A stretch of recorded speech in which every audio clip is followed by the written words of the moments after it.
Hi అండి. ఇదేంటో తెలుసా?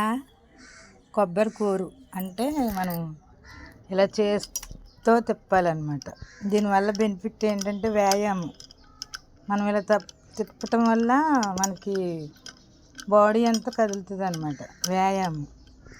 ఈ జనరేషన్ పిల్లలకు తెలియదు కాబట్టి మనం ఇది చూపిస్తూ ఉండాలి ప్రతి ఒక్కటి.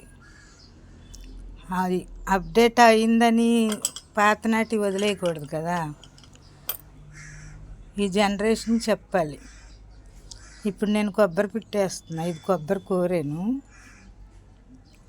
ఇది ఇడ్లీ రవ్వ 1/2 కేజీ, బెల్లం,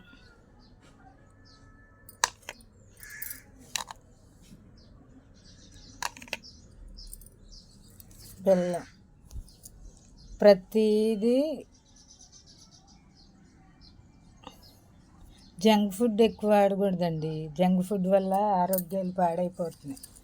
మన చేతితో మనమే చేసుకొని తినాలి. మన ఆరోగ్యాన్ని మనమే కాపాడుకోవాలి. ఈ జనరేషన్ పిల్లలకు నేర్పించాలి. పాతనాటి ఫుడ్స్ అన్నీ మర్చిపోయారు, అంతరించిపోతున్నాయి. అందుకని ఇప్పుడు ప్రతిదీ మన ఆరోగ్యం మన చేతిలోనే ఉంటుంది. ఏవి పడితే అవి తినటం వల్ల ఆరోగ్యాలు దెబ్బతిని మెడిసిన్ ఎక్కువ వాడుతున్నారు. అందుకని మన చేతితో మనమే చేసుకొని తింటే ఆరోగ్యంగా ఉంటాం. మెడిసిన్ వాడే పని ఉండదు అన్నమాట.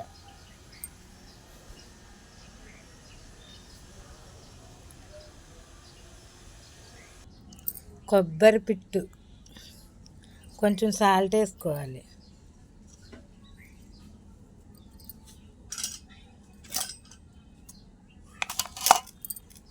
కొబ్బరి వేసుకోవాలి.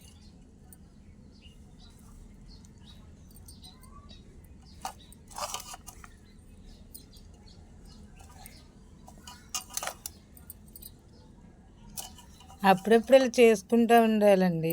ఏ పని లేనప్పుడు కొంచెం ఖాళీ దొరికినప్పుడు ఇలాంటి ఫుడ్స్ తింటూ ఉండాలన్నమాట. ఇది హెల్త్కి మంచిది. కొబ్బరి సాల్ట్ వేసినాక ఇలా వస్తుందండి. మరీ పొడిగా ఉండకూడదు అని లూజ్గా ఉండకూడదు, టైట్గా ఉండకూడదు. ఇలా మధ్య రకంగా ఉండాలి. ఇలా పొడిగా ఉండాలి. పొడిగా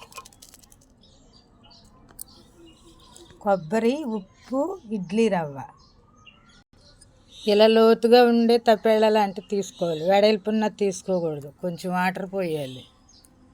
వాటర్ పోసినాక ఇలా క్లాత్ కట్టాలి. ఎందుకంటే ఆవిరి పట్టాలి కదా, పైకి ఆవిరి రావాలి. ఇలాంటి నూనె లేని ఫుడ్స్ వాడాలండి. హెల్త్ పాడవదు. క్లాత్ వేసినాక ఇలా పెట్టి ఆవిరి పట్టాలి. పైన మళ్ళీ వేరే పాత్ర పెట్టాలి. ఇలా క్లాత్ కట్టడం వల్ల బెనిఫిట్ ఏంటంటే మనం ఉడికేటప్పుడు ఆవిరి బయటకు రాకుండా మెత్తగా ఉడుకుతుంది అన్నమాట. ఇలా క్లాత్ కట్టుకోవాలి. సిమ్లో పెట్టి 1/2 అవర్ ఉడికించాలి. హైలో పెట్టకూడదు, సిమ్లో. తర్వాత ఉడికిపోయినాక బెల్లం తర్వాత కలుపుకోవాలి.